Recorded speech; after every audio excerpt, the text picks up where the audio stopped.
En tout cas, le juge général pena oyo a contribué pena sécurité na mboka. Parce que tracasserie ndenge zalaki liboso na ndenge biso to sala ba petit cop. Tozo zonga banda ko ba retard banini torture wana ndio to banozo liboso. En tout cas, tout le monde komi na kimia. La police travaille musala mo bien. Basali musala bango itoko. Sécurité ke malamu. En tout cas, général oyo nzamba bakisele mikolo to yebite na bambule oya soki tozana ye kaka to monte ozala kimia. Na cas ya sécurité toyoki penda ba vérité toyoki population azaki ne bien sécurisée par rapport à la première organisation sur la casse internationale et quand même tout le monde la police qui non a sali musala na ye bien. Na koki koloba boye ko banda 2001 ti to commune 18 ans où s'est passé, il y a beaucoup de pouvoir. To tikali ko buzwa général à malamu kaka oyo ba nommé biso mikolo. Chez a francophonie l'équipe d'être senti vraiment ba policier na biso ba l'équipe sango bien même ici appelle ta petit coteau nous sommes tous arrivés vraiment bien sécurisés.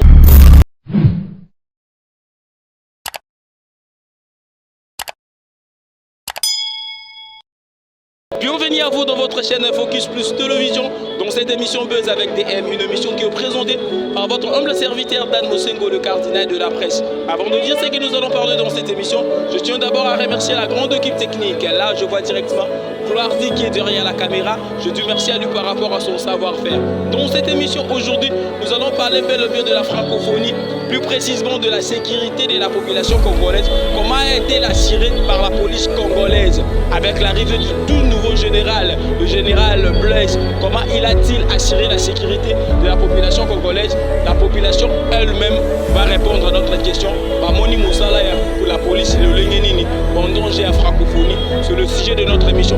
Vous aussi qui suivez cette émission, je vous demande aussi de vraiment commenter et partager cette émission. Comment avez-vous trouvé la sécurité de la population congolaise qui nous ont participé pendant le jeu de la francophonie? Merci à vous, restez branchés. Vous allez suivre cette émission jusqu'à la fin, ça nous fera énormément du bien. Likez cette émission et surtout, abonnez-vous massivement sur Focus Plus Télévision, une chaîne pas comme les autres.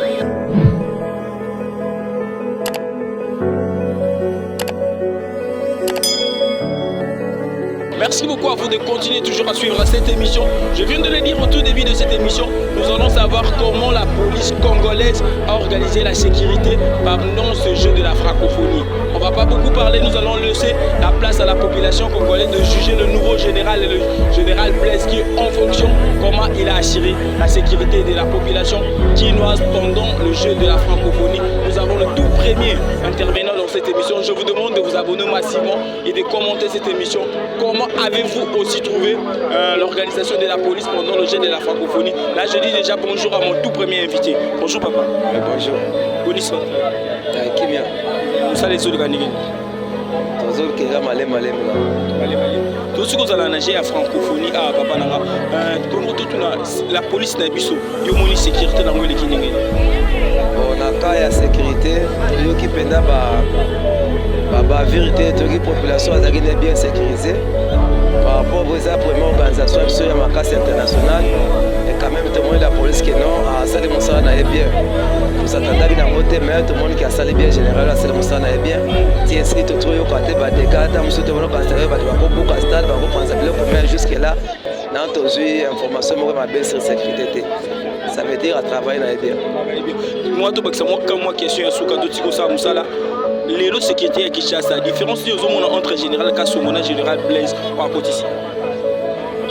Bon, na point de vue à sécurité à comme la différence na général Kassomona donc les un peu précoce faut après 3 mois ou 6 mois auto-jugé pour maintenant ils ont la parce que na tout le monde va descendre na ya makasa noté donc c'est le mois 3 mois après 3 mois jugé par rapport et à taux ya criminalité na taux ya bakulu na ndé to jugé mais dans un premier temps on rendre jugement par faisabilité.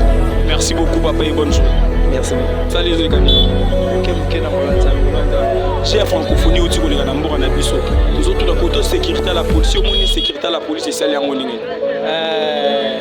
J'ai la francophonie l'équipe d'être senti vraiment la police na biso balekisi yango bien, même ici appelle ta petit coteau, nous sommes vraiment bien sécurisé. Talaka bapaya bayaki vraiment. Voilà, continuons toujours dans cette émission. La police, comment a-t-elle organisé le jeu de la francophonie côté sécuritaire? Les impressions de la population congolaise. Comment a-t-elle trouvé la sécurité de la police pendant le jeu de la francophonie? Les impressions dans cette émission, vous allez savoir et commenter aussi, vous aussi commenter. Comment avez-vous trouvé la sécurité de la police pendant le jeu de la francophonie? Nous avons un autre intervenant dans cette émission. Il va faire ses impressions à Monaki sécurité à la police de la francophonie. Bonjour papa. Ah, bonjour monsieur. Bonne santé. Ah, santé moi qui m'en angola nzambe. C'est ce qui était mon boulot. Ah, en tout cas, ce qui était mon boulot. Ce totali est belé yekak. Vous me salez le gagner. Des mo salé zo qui na moi qui mia par rapport au ndenge to salaka liboso. D'accord papa, l'émission pour le dérangement tout sera moins 30 secondes. J'ai francophonie ou tu aussi là. Yomoni la police et sa sécurité à la population n'est pas bien avant. Bon, na ko ko loba boy. Banda 2001. Si to commune na 18 ans où il s'est passé, il y a pas na au pouvoir. To tikali ko soit général malamu kaka oyo ba nommer biso mikolo. Wa remplacer kaso. Parce que nazolo ba pena attaque congolais. En tout cas, to zui général pena oyo akoti biso pena sécurité na mboka. Parce que tracasserie ndenge ezalaki liboso na ndenge biso tozosala ba petit cop tozozonga bandako ba retard banini torture wana nde tobandozwa liboso. En tout cas tomono tokomi na kimia. J'ai à francophonie tolobaka mpe makambo na sentiment te. En tout cas totikala koyoka te o insécurité o boye boye te toyoki je etamboli malamu biso soki 3e sécurité ke malamu. En tout cas, général oyo nzamba bakisele mikolo toyebi te na bambule oya soki tozana ye kaka tomonto kozala kimia. Merci beaucoup vraiment et bonne. Merci. Voilà, nous continuons toujours dans cette émission Balobi wana bisote. Ba propos tenir l'émission, ils ont engagé ka ba terre nango. Biso tozo ka ba impression bateau. La sécurité pendant le jeu de la francophonie, les impressions. Nous continuons toujours dans cette émission-là. Je te remercie beaucoup à Gloire derrière la caméra pour avoir sa disponibilité et son savoir-faire. Continuons toujours dans cette émission. Au cœur de l'actualité, la sécurité de la population congolaise pendant le jeu de la francophonie. Comment la population a-t-elle jugé la police congolaise? C'est le sujet de l'émission. Aujourd'hui, nous allons avoir les impressions de la population. Nous avons déjà un autre intervenant. Là, il trouve la sécurité à Mouka. Bonjour, papa Langaï. Oui, bonjour papa. Bonne santé. Santé bien. Journée de la nuit. Oui, journée de la nuit bien dans mon langue. J'ai francophonie et où tu connais les Kanambora na Bissoa. Yomoni la police a assuré sécurité. Oui, la police est travaillée, ça va bien. La salle ça va bien. Merci beaucoup et bonne journée. Merci, Nabi Nouvelle. De bonnes choses ne durent jamais. Voilà, nous sommes arrivés à la fin de cette émission. J'étais tellement erré d'être le présentateur de cette émission. Dans cette émission, nous avons bel et bien parlé de la sécurité de la population congolaise par la police nationale congolaise. Le nouveau général Blaise, comment a-t-il travaillé pendant le jeu de la francophonie? Les impressions de la population congolaise, vous venez de le suivre. Le propos tenu dans cette émission n'engage pas la chaîne, n'engage que la population congolaise. Je dis merci à vous tous d'avoir suivi cette émission jusqu'à la fin. Je vous demande de vous abonner vraiment massivement. Si vous n'êtes pas encore abonné, faites partie de la grande famille Focus Plus Télévision. Je dis merci aussi à Gloire derrière la caméra. Merci à vous d'avoir suivi cette émission. À une prochaine émission. C'était bel et bien votre humble serviteur Dan Mosengo, le cardinal de la presse, à la présentation de cette émission. Ciao, à une prochaine émission.